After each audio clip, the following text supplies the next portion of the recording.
हमारे YouTube channel CTET master में एक बार फिर से आपका स्वागत है। आज हम आपको एक इम्पॉर्टेंट बात समझाने के लिए आए हैं। हमें पता है कि आप सभी की तैयारी बहुत बेहतर हो गई है और परीक्षा में मात्र 2-3 दिन का समय बचा हुआ है। ऐसी स्थिति में आप लोग कैसी रणनीति तय करेंगे? परीक्षा के लिए कौन सी रणनीति होनी चाहिए, कौन से क्वेश्चन आएंगे, किस टाइप के क्वेश्चन रहेंगे, उसको किस तरीके से हल करना है, इन सारे मुद्दों से जुड़ी हुई रणनीति आपकी होनी चाहिए। और अगर मैं बता दूं कि चलो भाई मैं आपको क्वेश्चन सजेस्ट करता हूं कि आपके आने वाले 2-3 दिनों की परीक्षा में निश्चित रूप से ये सभी क्वेश्चन आएंगे, तो आपको कुछ समय के लिए आश्चर्य लगेगा कि ऐसा कैसे हो सकता है कि सीटेट की परीक्षा के संभावित प्रश्न सर सजेस्ट कर दे और निश्चित रूप से वही आए। तो मैं ये दावा तो नहीं कर रहा हूँ कि जो हमने बताया या जो हम बताने अभी जा रहे हैं वही परीक्षा में आएगा, लेकिन हमारा सजेशन आप लोगों को ये रहेगा कि हमें परीक्षा की रणनीति के क्रम में इस बात का हमेशा ध्यान रखना चाहिए कि आखिर परीक्षा में कौन सा प्रश्न किस प्रकार से पूछा जा सकता है, कौन कौन से क्षेत्र से प्रश्न पूछा जा सकता है। प्रश्न पत्र का एक पैमाना, एक स्टैंडर्ड लेवल क्या होगा, किस टाइप का प्रश्न दिया जाएगा, इसे हमें समझना इस 2-3 दिनों के अंदर बेहद ज़रूरी है। यानी एक तरह का ब्लूप्रिंट आप अपने इमेज में, आप अपने स्कीमा में 150 क्वेश्चन का ब्लूप्रिंट तैयार कर लीजिए कि किस तरीके से क्वेश्चन वहाँ आ सकता है। तो अब इस ब्लूप्रिंट के लिए आपको करना क्या है?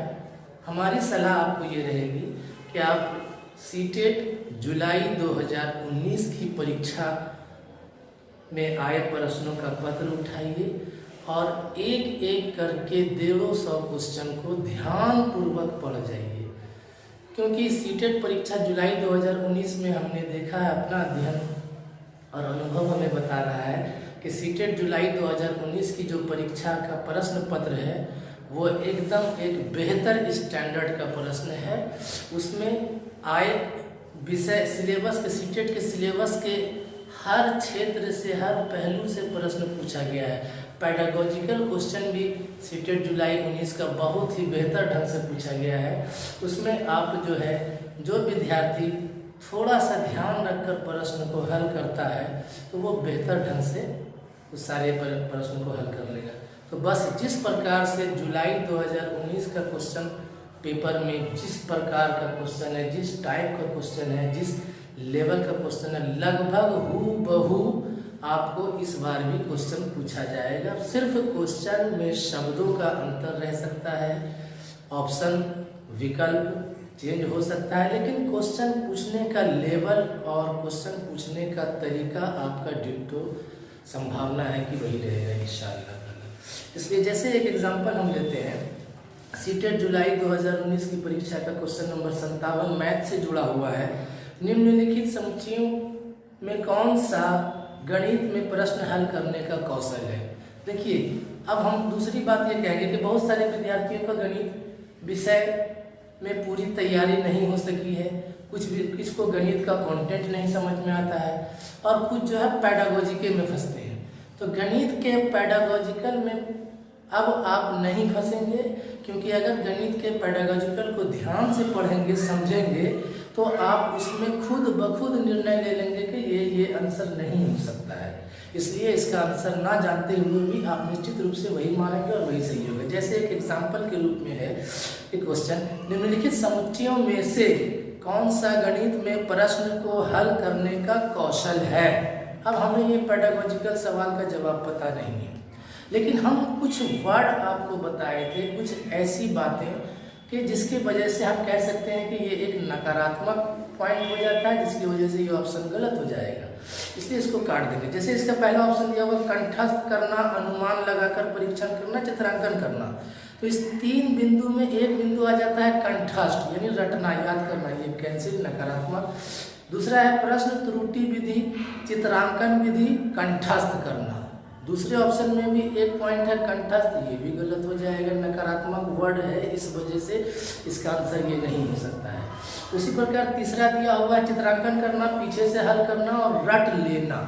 ये रटना भी तो शिक्षा मनोविज्ञान में जगह नहीं है रटना को, इसलिए ये भी आंसर नकारात्मक था विकल्प। अब बच जाता है चौथा, तो निश्चित रूप से ये चौथा सही होगा, चाहे आप उसका विकल्प पढ़िए अथवा ना पढ़िए। उसी प्रकार से एक क्वेश्चन है कि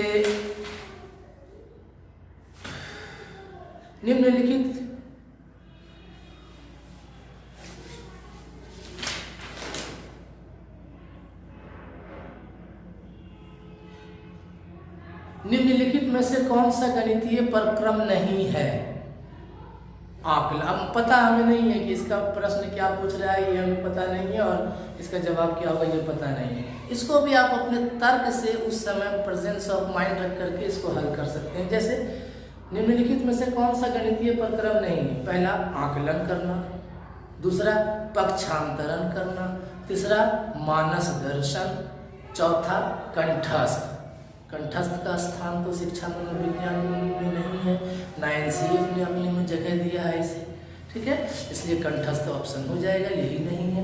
इस टाइप के ये दो प्रश्न पढ़ने का हमारा मेन मकसद ये है कि आपको सिर्फ ये बता देना कि बहुत सारा पेडागोजिकल क्वेश्चन आपको पता नहीं है, याद नहीं है, फिर भी आप उसका सही आंसर मार के आ सकते हैं। सिर्फ नकारात्मक सेंटेंस, नकारात्मक विकल्प को ढूंढकर आप उसको नेगलेक्ट करते जाइए, बाकी सही आंसर को टिक कर सकते हैं। दूसरी बात, अभी आप 2 या 3 दिन आपको समय बचा हुआ परीक्षा में, या जितना भी दिन किसी को हफ्ता दिन समय बचा हुआ, आप लोग कुछ रिवीजन कीजिए या ना कीजिए, कम से कम एनसीएफ 2005 को जरूर रिवीजन कर लीजिए, क्योंकि वो हर विषय में एक एक क्वेश्चन रहेगा 5 पेपर में। चलिए आज के लिए इतना ही, फिर उसके बाद नए वीडियो के साथ कल मिलते हैं। तब तक के लिए आप लोगों को